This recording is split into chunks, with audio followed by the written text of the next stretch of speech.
Bonjour et bienvenue à ce journal de la mi-journée. À la une de ce jeudi, les parlementaires font leur retour dans l'hémicycle du Palais du Peuple. Après 3 mois de vacances, les travaux de la session ordinaire des mars ont commencé dans les deux chambres. La situation sécuritaire et les élections parmi les matières prioritaires à traiter durant cette session. On en revient au début de ce journal.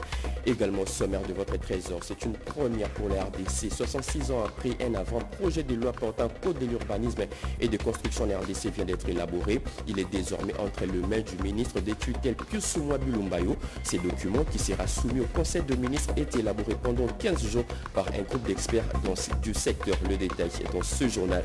Et enfin, du sport et du foot qui tout double pour le FC Loupopo dans la coupe de la Confédération africaine de football. Les sports est encore permis. Le Cheminot, Louchoua vont jouer les tout pour les tout dans 3 jours contre l'USM d'Algérie. Match comptant pour la 5e journée de la phase de groupe. Nous les avons suivis dans leur séance d'entraînement. Voilà tout pour les titres. Mesdames et messieurs, encore une fois, bienvenue à vous si vous nous rejoignez à la radio-télévision nationale congolaise. Le coup de marteau a retenti hier à l'Assemblée nationale. Les députés nationaux ont repris le chemin de l'hémicycle après 3 mois de vacances. La situation sécuritaire et les élections parmi les matières prioritaires à traiter durant cette session de mars 2023, ouverte par le président de la Chambre basse du Parlement, Christophe Mbosoko Diampuanga. C'est un reportage de Sylvie Mouimbo, Guy Kitoko et Bernard Baud.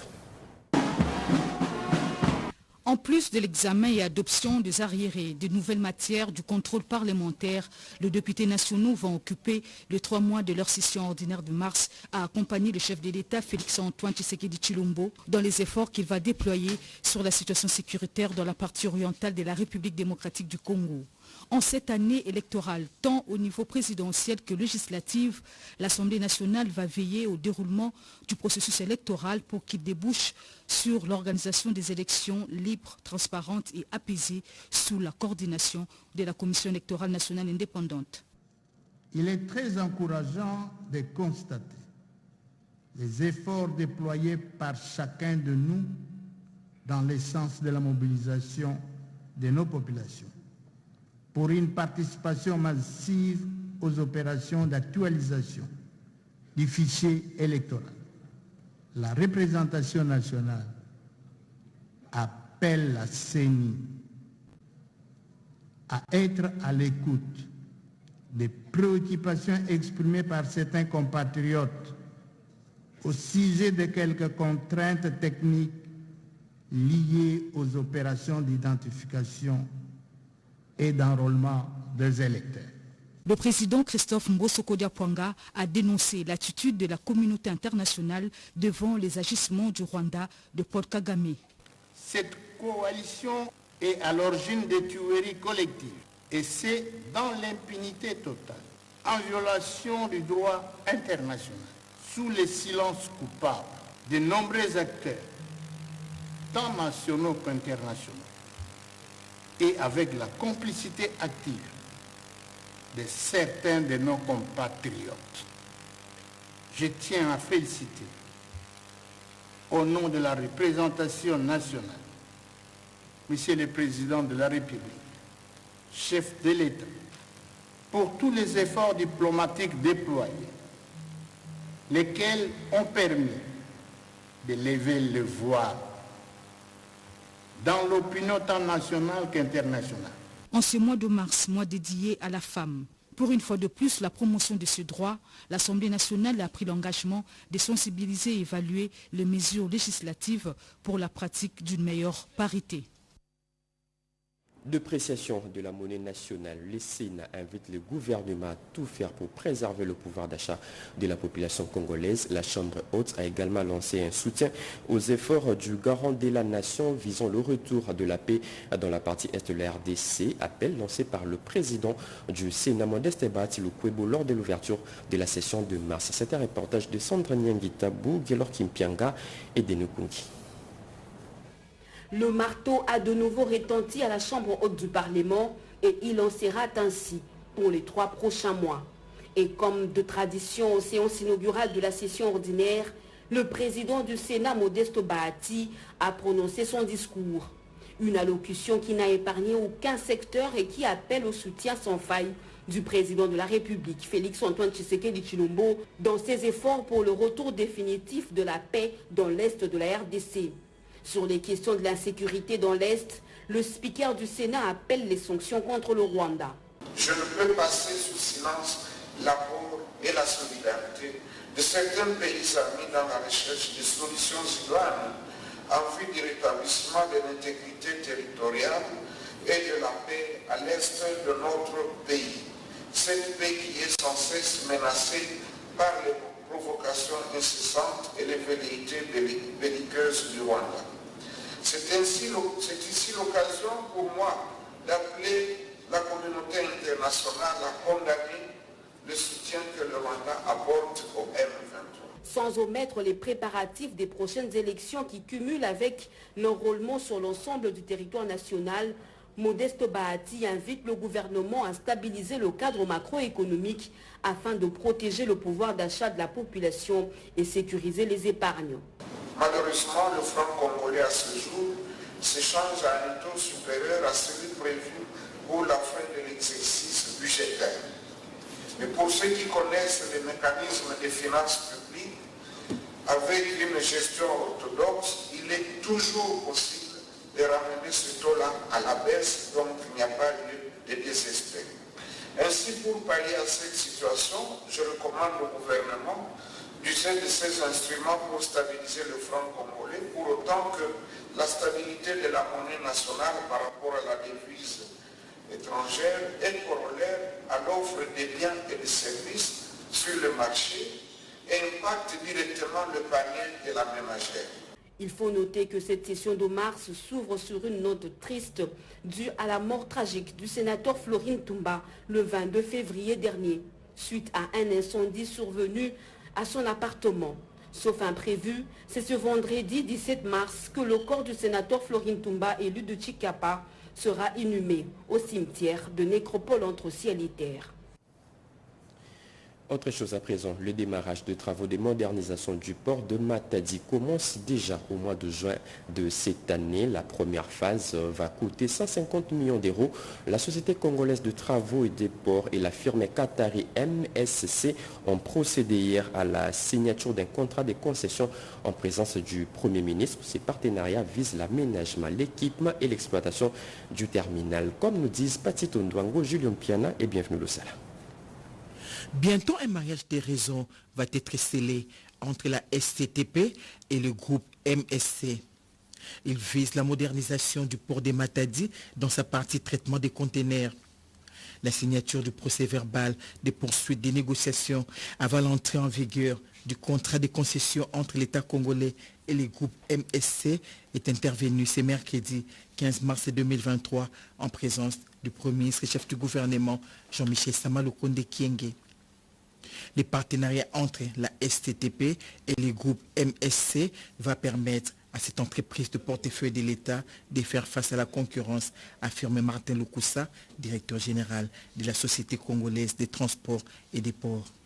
Et aujourd'hui, on était sur le volet des conditions suspensives qui ont été éprouvées, mais les discussions vont continuer encore d'ici 2 mois pour qu'on puisse avoir la version finale afin de pouvoir commencer effectivement les travaux et moderniser les ports pour faire face à la concurrence qui nous mine depuis plusieurs années. Diego Aponte, président du groupe MSC, explicite. Et les travaux vont commencer très rapidement. Je pense que d'ici l'été, on pourra déjà commencer à travailler. Beaucoup d'études de sol, beaucoup de travaux préliminaires ont déjà été faits. Et donc nous, on est prêts. On attendait ce jour de la signature. On est très très fiers et très heureux de se marier avec l'État congolais. Était présent à la cérémonie la ministre du portefeuille Adel Kainda et le ministre AI du transport.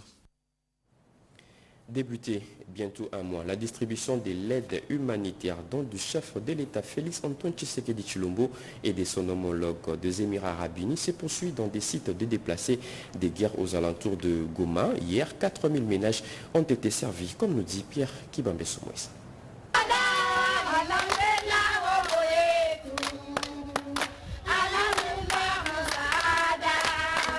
Cette liesse a été exprimée sur le site de Don Bosco Ngangi, dans la périphérie de la ville de Goma, où 4000 ménages représentant une population de plus ou moins 24 000 personnes déplacées de guerre, ayant fui leur maison, vivent dans ces habitations de fortune. Dans le cadre du partenariat RDC-Émirats Arabes Unis, les opérations de distribution de l'aide humanitaire dont du président de la République Félix Antoine Tshisekedi Tshilombo et de son Altesse royale Mohamed Ben Zayed Al Nahyan se poursuivent au Nord Kivu au bénéfice des déplacés de la guerre d'agression du Rwanda et du M23 dans l'est de la RDC.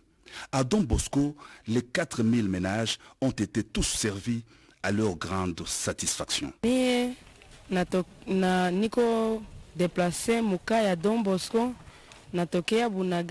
Moi, je suis une déplacée dans ces camps de Don Bosco. Je viens de Bunagana. Je rends grâce à Dieu pour ces dons, une aide suffisante. Chaque déplacé a eu sa part suffisante. Tous les 4000 ménages ont été servis. Félix Tshisekedi, notre président, nous le remercions beaucoup, comme il songe à nous qui étions abandonnés sans espoir. Nous sommes derrière lui, nous le soutenons, que Dieu le bénisse. Je suis déplacé provenant de Kibumba. Je suis vraiment heureux de recevoir les vivres provenant de l'amitié entre RDC et les Émirats. Vraiment, c'est à nous la joie de recevoir ces vivres parce que nous étions vraiment affamés. Il y avait des risques, mais nous sommes ici étant contents parce que nous voulons recevoir les vivres. Je viens de Kiwanja. Ces jours-ci, je suis une déplacée à Goma. Vraiment, je remercie beaucoup Papa Tshisekedi Tshilombo pour tout ce qu'il fait pour nous. Nous sommes des déplacés, au total 4000 ménages. Nous avons tous reçu à manger. Nous avons eu tout le nécessaire. Papa Tshisekedi, nous le remercions beaucoup. C'est vraiment un sentiment de joie de voir que tous les ménages sont servis avec une quantité suffisante. Les Mwami, représentant le chef coutumier des territoires de Massissi et Rutshuru, déplacés vers Goma, ne sont pas laissés pour compte. Ils bénéficient aussi de l'aide humanitaire du partenariat RDC Émirats Arabes Unis. Aujourd'hui, c'est une satisfaction de plus, car dès que nous sommes arrivés ici au cas de Don Bosco, c'est aujourd'hui que nous venons de recevoir un don. Nous venons de recevoir les vivres et les non-vivres pour chaque déplacé qui se trouve ici au cas de Don Bosco. Nous sommes au nombre de 4000 ménages. Pour chacun vient de recevoir les farines, du riz et d'autres articles. Moi, c'est Altesse Héritier Kaombo Cadre David, le chef de groupement Bukombo dans la chefferie de Buito, territoire de Rutshuru. Nous tenons vraiment à remercier le chef de l'État par rapport à cette assistance humanitaire qu'il vient juste d'envoyer à l'honneur des chefs coutumiers du territoire de Rutshuru, voire même le chef coutumier du territoire de Massissi. Nous remercions grandement les chefs de l'État qui ne ménagent aucun effort pour que nos entités retrouvent la paix. Nous remercions les chefs de l'État de par la diplomatie agissante qu'ils ne cessent de mener pour que nos entités soient... L'aide humanitaire de la coopération RDC Arabes Unis redonne de l'espoir aux déplacés qui aspirent à une paix durable dans l'est de la RDC grâce aux efforts du gouvernement et aux FARDC. Le gouverneur militaire de la province d'Elituri était devant la presse pour rendre compte des actions menées pendant plus d'une année à la tête de cette province, la reprise des trafics dans plusieurs axes routiers d'intérêt économique, le retour de 600 000 habitants parmi les réalisations de Johnny Luboya Kanchama. C'était un reportage de Junior Selemani. Plusieurs actions sont à mettre dans l'actif de l'administration militaire de l'Ituri depuis l'instauration de l'état de siège dans cette province par le chef de l'État, Félix Antoine Tshisekedi Tshilombo. Il s'agit notamment de la réouverture des axes routiers d'intérêt économique, la stabilisation. Plus de 600 000 habitants sont déjà retournés dans leur milieu d'origine. Ces zones jadis sous contrôle de groupes armés, en plus la modernisation de la voirie urbaine et autres. Déclaration du gouverneur militaire de l'Ituri dans une interview exclusive avec la presse du gouvernorat faisant le bilan à mi-parcours de cette mesure exceptionnelle. Beaucoup de choses ont évolué, notamment nous avons remis des populations sur l'axe sur la RN27, sur l'axe Bunia-Komanda, là où les populations s'étaient déplacées. Nous avons aussi remis les populations sur toujours la RN27, Fataki, Libi, Ngote, il y avait un peu de population à Ngote. Et donc nous avons aussi remis des populations à Bambou aujourd'hui, à Kobu. Et donc ça va, on peut dire qu'on a beaucoup évolué, mais on n'est pas au bout du travail. L'approche militaire et non militaire adoptée par le lieutenant général Luboyanka Shumadjouni apporte à ce jour des résultats probants, ce qui permet à la majorité de groupes armés à adhérer au processus de paix. La stratégie de la gestion sécuritaire et de développement initiée par le lieutenant général Luboyanka Shumadjouni mérite d'être encouragée par des personnes soucieuses de l'avenir de cette province à potentialité énorme. J'en reviens sur ce que je disais au sommaire. C'est une première pour la RDC. 66 ans après, un avant-projet de loi portant code de l'urbanisme et des constructions en RDC vient d'être élaboré. Il est désormais entre les mains du ministre d'État en charge de l'urbanisme et habitat, Pius Soumouabi Lumbayo. Ce document, qui sera soumis au Conseil des ministres, est élaboré par un groupe d'experts du secteur. Emmanuela Commissaire et Bijoué Kamba nous en disent non. Démocratique du Congo va enfin se doter de son premier instrument juridique post-électoral lié à l'urbanisme et la construction à RDC. Ce premier document, après l'indépendance, soumis aujourd'hui au ministre d'État de l'urbanisme et habitat, Pius Mwabilou, tient compte de toutes les réalités du terrain afin de mettre fin aux inondations, éboulements de terrain et autres catastrophes observées à chaque tombée de pluie en RDC. Élaboré par les experts du secteur pendant plus de 15 jours, cet avant-projet de 309 articles sera présenté au Conseil des ministres au plus tard le 15 juin de cette année, a promis le patron de l'urbanisme et habitat, Pius Mwabilou. Je suis satisfait de découvrir que face aux grands mots, vous avez prévu les grands remèdes.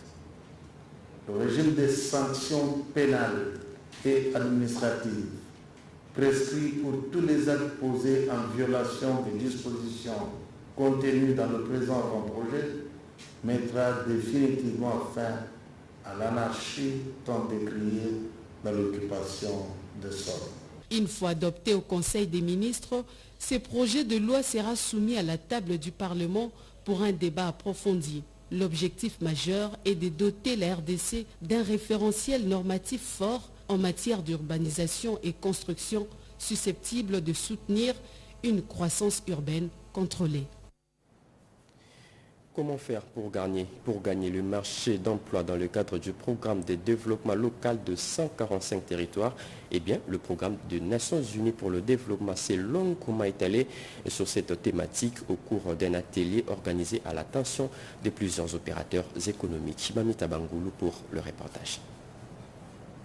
Ces séminaires de sensibilisation et d'information organisés par la Fédération des entreprises du Congo FEC en partenariat avec le programme des Nations Unies pour le développement PNUD au profit des opérateurs économiques visent le renforcement des capacités avec des nouvelles connaissances en vue de maîtriser des procédures de passation de marché. Cela va permettre à toutes les couches sociales de bien s'acquitter d'un agréable devoir, celui de satisfaire les clients ou les demandeurs de services. Cette réunion d'information en faveur de PME, membres de la FEC, vaut une grande importance pour communiquer aux participants les éléments nécessaires en vue de répondre de manière efficiente aux offres lancées dans le cadre du programme de développement local des 145 territoires, a souligné l'administrateur délégué de la FEC, Kimono Bonongue. À l'issue de ce séminaire, que vous puissiez avoir un bagage suffisant pour vous permettre de soumissionner aux offres passation de marché du PNUD et autres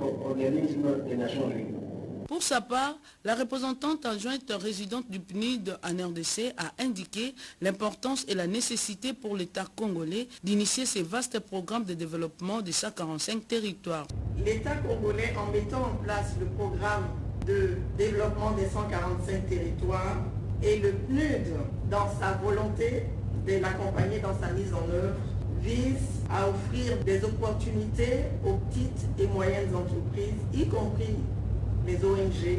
Cette session est l'occasion pour les opérateurs économiques. Les connaissances aident à mieux faire, ainsi ce séminaire en vaut la peine pour de bons résultats sur le terrain.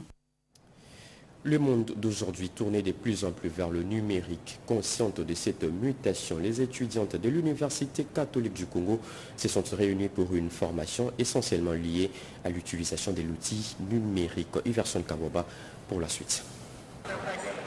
La femme au cœur de l'innovation et des inventions technologiques siégée au centre de cette conférence débat entre les étudiants de l'Université catholique du Congo. L'objectif est renforcer davantage la connaissance des étudiants sur l'usage de l'outil informatique et apporter les informations nécessaires pour éveiller les esprits et une prise de conscience pour sa meilleure réalisation dans la société caractérisée par une mutation technologique, a expliqué le recteur de cet alma mater, l'abbé Léonard Santé dit. Cette conférence, répartie en panels et échanges, elle a permis aux différents intervenants d'élucider certains sujets liés au numérique dans la vie estudiantine. Pour Missé Assanza, étudiante à Master 2 en droit économique, cette conférence voulait inviter les étudiants à s'habituer au numérique, outil indispensable surtout pour les étudiants qui aujourd'hui leur travail se tourne de plus en plus vers l'informatique. En marge du mois dédié aux droits des femmes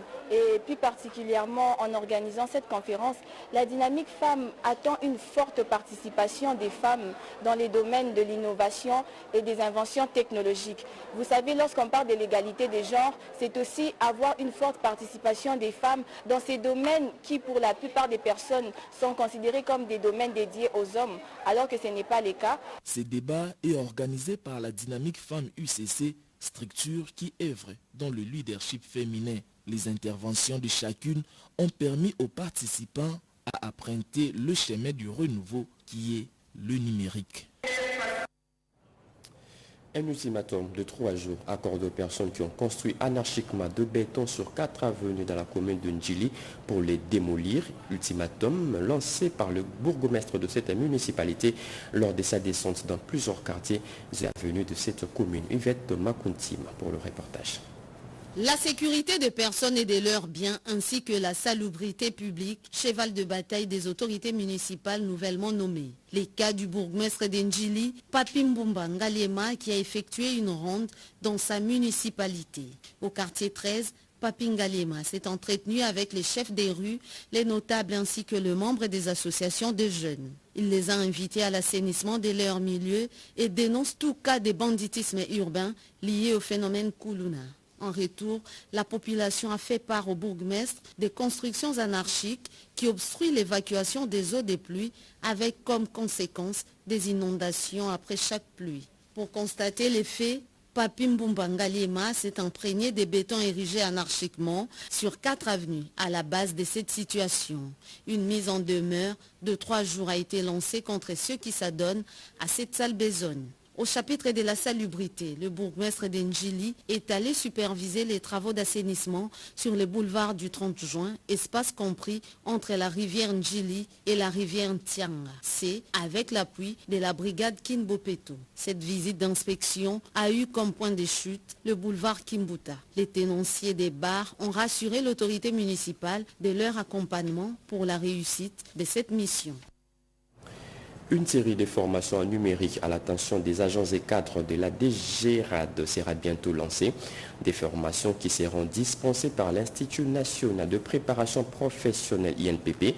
Les deux parties ont procédé à la signature de plusieurs protocoles d'accord pour ce faire. C'est un reportage de Djundjibou rendu par Diane Balakambombo. L'Institut national de préparation professionnelle et la Direction générale des recettes administratives, judiciaires, domaniales et des participations viennent de sceller une union par la signature d'un protocole d'accord portant sur la formation par l'INPP des cadres et agents de la DGRAD au métier du numérique. Cette série de remises à niveau va s'étendre sur toute l'étendue du territoire national où sont présentes les installations de l'INPP.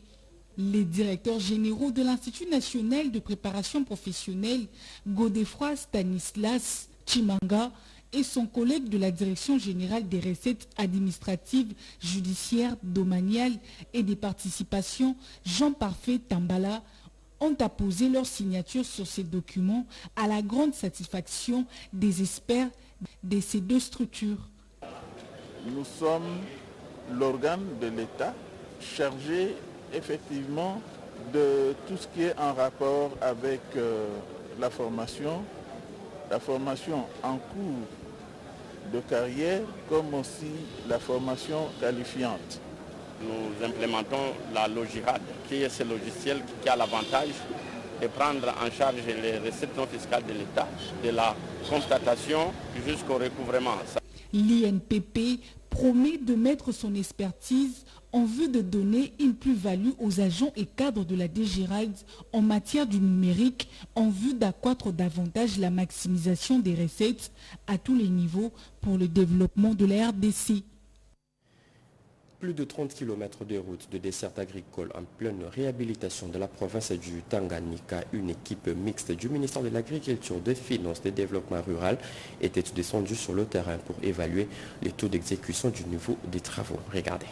Activité à une seule journée pour la délégation du ministère de l'Agriculture, Pêche et Élevage, des Finances, des Développements rural, tous venus de Kinshasa et ceux de la province du Tanganyika, l'équipe de la Banque mondiale, la coordination nationale et provinciale du projet Picagel, venue pour l'évaluation des taux d'exécution du projet intégré de croissance agricole dans le Grand Lac, qui tend vers la date butoir du projet, dans le territoire de Kalemi. Nous sommes dans la province du Tanganyika. Un mardi 14 mars 2023, chargé pour la dite délégation, qui a commencé par le lancement officiel des travaux de réhabilitation des routes en desserte agricole sur l'axe Katanika-Moulembwe, à méthode de haute intensité de main-d'œuvre par les représentants des gouverneurs du Tanganyika. Cette route de 30,3 km qui sera exécutée par INOPS à un coût élevé de 2 millions de dollars américains aura également 12 ponts jetés, dont le pont Loubelei qui mesure 17 mètres de longueur et 4 mètres de largeur qui permettront l'évacuation des produits agricoles vers le centre de consommation. À présence de toute la délégation nationale et provinciale, y compris les honorables députés du Tanganyika, le représentant de Jilingu Ngomoyuma, gouverneur du Tanganyika, a procédé au lancement des travaux du dit tronçon routier. Sans une pause, la délégation s'est rendue à une trentaine de kilomètres de Kalemi, aux stations Emilingombe. Ici, c'est le grand bâtiment des laboratoires des services nationaux des semences du Tanganyika, construit et équipé dans le cadre du projet Picagel, exécuté par la société agro-pastorale et génie civil du Katanga, Sage 4, représenté par Innocent Mirindi, a été remis officiellement à cette structure étatique de l'État par le projet Picagel. Après la visite guidée du bâtiment et l'équipement par les représentants du gouverneur des provinces et toute la délégation, c'était le tour des différentes visites, notamment des bassins piscicoles de production de poissons, l'entrepôt érigé par IITA pour finir enfin par les centres de production de l'alimentation des poissons érigés par FAO. Notons que bien avant, une série de consultations entre les membres de la délégation et les différentes parties prenantes ont été faites pour évaluer les taux d'exécution du projet Picagel au Tanganyika. Demeuré pendant plusieurs années comme locataire, l'école primaire Kassai 2 aura prochainement ses propres locaux, des bâtiments qui seront construits sur fonds propres. Le go des travaux a été lancé par le gouverneur du Kassai, Franklin et Claire Kalombre. Muni de la pose de la première pierre pour la construction du bâtiment administratif de la province éducationnelle EPST Kassai 2 basé à Moueka a été présidé par le gouverneur de province Dieudonné Piemet-Toute-Côte. Joseph Nkongolo Chimini, directeur provincial EPST Kassai 2, a, dans son monde de circonstances, donné la cartographie de sa juridiction, qui compte à ce jour 3444 écoles, avant de décrire le bâtiment qui sera construit en ces lieux. Le bâtiment administratif poussera de ce sol de nos ancêtres et donnera du travail de sa maintenance à 25 agents selon les spécificités y afférentes. Il comprendra 2 niveaux, le rez-de-chaussée et un étage, 36 bureaux, 3 salles de réunion et dans la seconde partie sera érigée une grande salle polyvalente. et ces travaux pourront s'étaler pour la première partie à 12 mois. Le gouverneur de province Dieudonné Piémé n'a eu que des mots justes pour encourager le prophète Joseph Nkongolo Tchimini pour l'initiative. Ça veut dire qu'il a entendu le message du gouverneur que je suis, c'est lui de répondre à l'appel du président de la République, c'est lui de nous mettre ensemble pour construire. Et donc c'est un citoyen qu'il faut encourager, et un bon citoyen qui mérite bien les éloges de ma part. On espère que dans 12 mois, quand on reviendra ici pour l'inauguration, ça sera une grande fête pour le peuple de Mouika. Comment promouvoir la sous-traitance dans le secteur de l'entrepreneuriat? Eh bien, la question a fait le tour des tables de discussion entre le directeur général de l'Agence nationale de l'entrepreneuriat congolais ANADEC et celui de l'ARSP. Suivez. Depuis que le nouveau DG a été nommé par la plus haute autorité du pays, nous ne nous sommes pas rencontrés. Comme vous le savez, l'ARSP et l'ANADEC sont deux structures du ministère de l'entrepreneuriat petite et moyenne entreprise qui ont pour mission de promouvoir la classe moyenne congolaise. Et donc ces deux institutions doivent travailler dans la complémentarité. Voilà pourquoi nous avons souhaité nous rencontrer aujourd'hui. Comme vous le savez, si l'ARSP est là pour garantir le marché privé des sous-traitances pour le Congolais, mais l'ANADEC en amont a pour mission de capaciter les Congolais ou les petites et moyennes entreprises pour les permettre de saisir finalement ces opportunités qui seront identifiées par l'ARSP. Voilà pourquoi il était important que nous puissions en tant que structure de la ministère se rencontrer, échanger, partager et voir dans quelle mesure nous pouvons créer une certaine horizontalité dans notre manière de travailler pour que finalement les objectifs du chef de l'État puissent être atteints, pour que nous puissions avoir des millionnaires congolais, nous puissions développer effectivement l'entrepreneuriat congolais. Du sport et du foot pour finir, qui tout doublait pour le FC Lupopo dans la Coupe de la Confédération africaine avec ses 4 points. Les cheminots louchois peuvent encore rêver.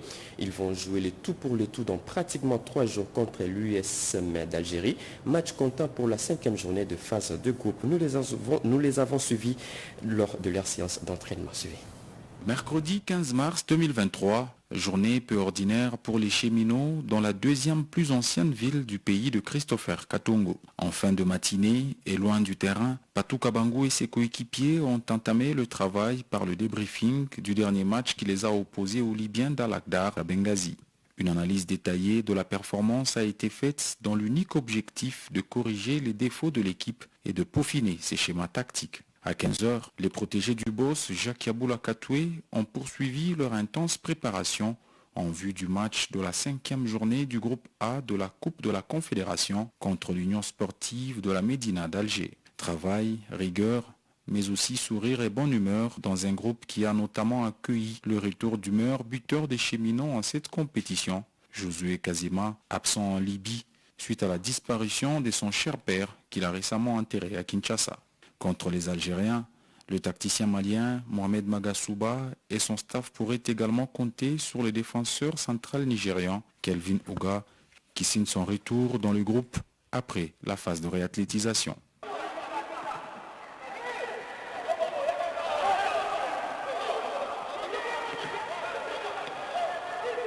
Doucement mais sûrement, l'équipe poursuit sa progression avec méthodologie et discipline, un chemin qui à une échéance plus ou moins courte pourrait l'amener à basculer dans la catégorie 1 des clubs africains. Mohamed Magasuba n'est pas encore aux anges, mais le technicien n'en semble pas moins satisfait. Satisfait de la marge de progression, satisfait de voir surtout que les choses avancent. C'est fini pour ce journal de la mi-journée. Mesdames et messieurs, ce journal a été coordonné par Cédric Kenina, réalisé par Patrick Koba Puila, Attacha Machini, Joseph Nzinzou, Mariam Osea. Retrouvez à 19h Annie Balaka, 20h Sandra Nyangitabou, 23h Gaëtan Magalano. Très bonne suite des programmes sur nos antennes. Au revoir.